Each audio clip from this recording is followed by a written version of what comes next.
Hi friends, your most welcome in current affair classes.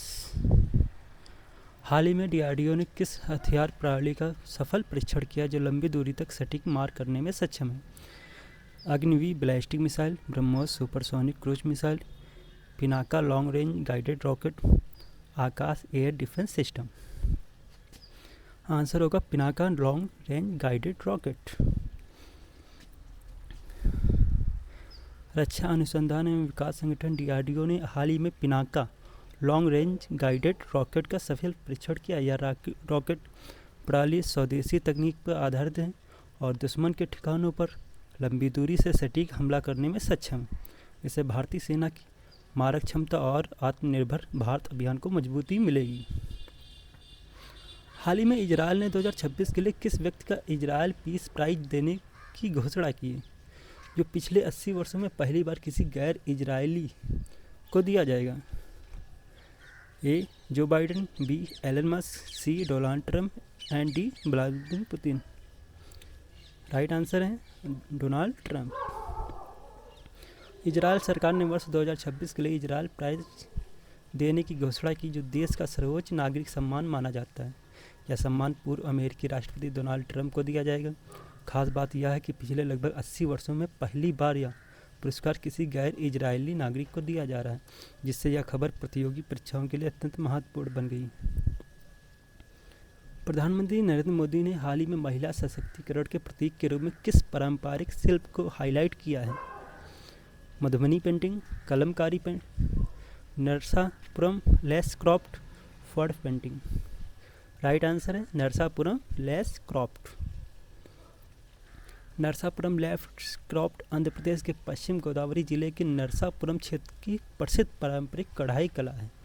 प्रधानमंत्री नरेंद्र मोदी ने इस महिला सशक्तिकरण का उदाहरण बताया, क्योंकि इस शिल्प से हजारों महिलाएं घर बैठे रोजगार प्राप्त करती हैं। यह शिल्प आत्मनिर्भर भारत और वोकल फॉर लोकल पहल के तहत महिलाओं की आर्थिक स्वतंत्रता को बढ़ावा देता है। राजधानी नई दिल्ली में आयोजित प्रधानमंत्री की मुख्य सचिवों की 5वीं बैठक का मुख्य विषय क्या था? Number 1 digital India mission, B Atmanirbhar Bharat, सी विकसित भारत के लिए मानव पूंजी, डी राष्ट्र सुरक्षा और रक्षा। राइट आंसर है विकसित भारत के लिए मानव पूंजी। बैठक का फोकस भारत की जनसंख्या को एक सशक्त मानव पूंजी में बदलने पर था। केवल जनसंख्या लाभांश पर निर्भर न रहते हुए शिक्षा, कौशल, स्वास्थ्य और रोजगार के माध्यम से लोगों को आर्थिक अधिक उत्पादक बनाना इसका प्रमुख लक्ष्य था। प्रारंभिक शिक्षा और स्कूली शिक्षा में सुधार करना एंड उच्च शिक्षा और कौशल विकास, युवाओं के लिए रोजगार, उद्यमिता, खेल, सह पाठ्यक्रम गतिविधियां और समग्र व्यक्तित्व विकास, केंद्र और राज्यों के बीच बेहतर समन्वय बन सके।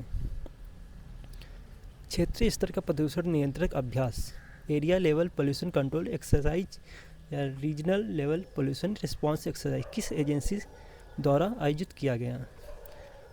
ए भारतीय नौसेना, बी भारतीय तटरक्षक बल, सी पर्यावरण वन एवं जलवायु परिरक्षण मंत्रालय, राज्य प्रदूषण नियंत्रण बोर्ड। राइट आंसर है भारतीय तटरक्षक बल।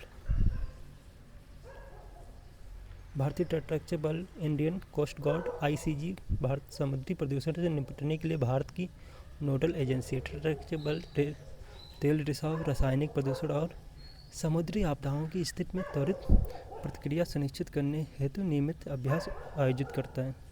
इसी क्रम में area regional level pollution response exercise आयोजित किए गए।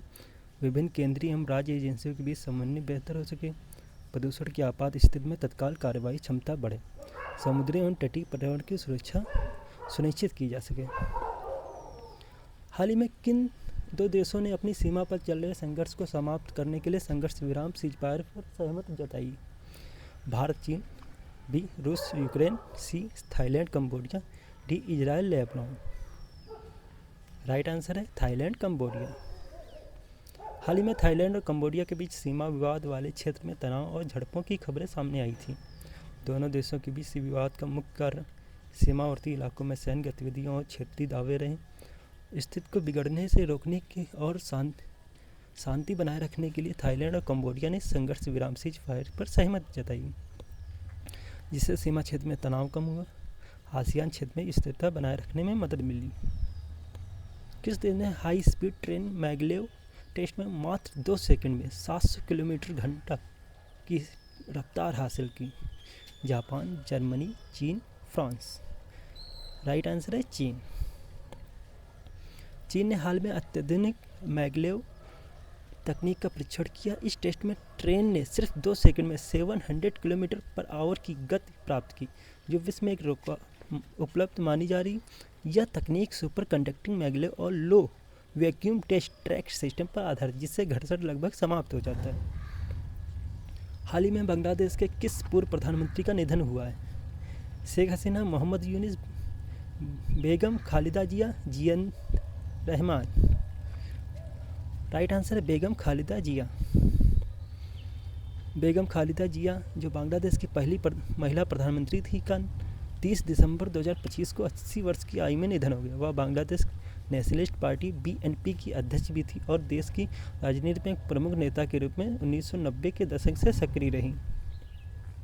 हाल ही में ईरान ने बेलारूस अंतरिक्ष केंद्र से किस देश के सोयूज रॉकेट का उपयोग करके 3 उपग्रहों का प्रक्षेपण किया? अमेरिका, चीन, रूस, फ्रांस। हाल ही में ईरान ने बेलारूस अंतरिक्ष केंद्र से किस देश? राइट आंसर रूस। ईरान ने हाल ही में रूस के सोयूज रॉकेट की मदद से 3 उपग्रहों का सफल प्रक्षेपण किया। यह प्रक्षेपण अंतरिक्ष सहयोग का उदाहरण और ईरान की अंतरिक्ष अनुसंधान क्षमताओं को दर्शाता है। सोयूज रॉकेट रूस का एक विश्वसनीय प्रक्षेपण यान है, जिसका उपयोग कई देशों द्वारा उपग्रह लॉन्च के लिए किया जाता है। हाल ही में पार्वती अर्गा पक्षी अभ्यारण्य को इको सेंसिटिव जोन घोषित किया गया। यह किस राज्य में स्थित है? मध्य प्रदेश, उत्तर प्रदेश, बिहार, झारखंड। राइट आंसर है उत्तर प्रदेश। पार्वती अर्गा पक्षी अभ्यारण्य उत्तर प्रदेश के गोंडा जिले में स्थित है। हाल ही में इसे इको सेंसिटिव जोन घोषित किया गया, जिसका उद्देश्य अभ्यारण्य के आसपास के क्षेत्र में जैव विविधता संरक्षण, पर्यावरण संतुलन और मानव गतिविधियों को नियंत्रित करना है। यह क्षेत्र प्रवासी और स्थानीय पक्षियों के लिए महत्वपूर्ण आवास माना जाता है। आप हमारे टेलीग्राम चैनल से PDF के लिए ज्वाइन कर सकते हैं। Thank you.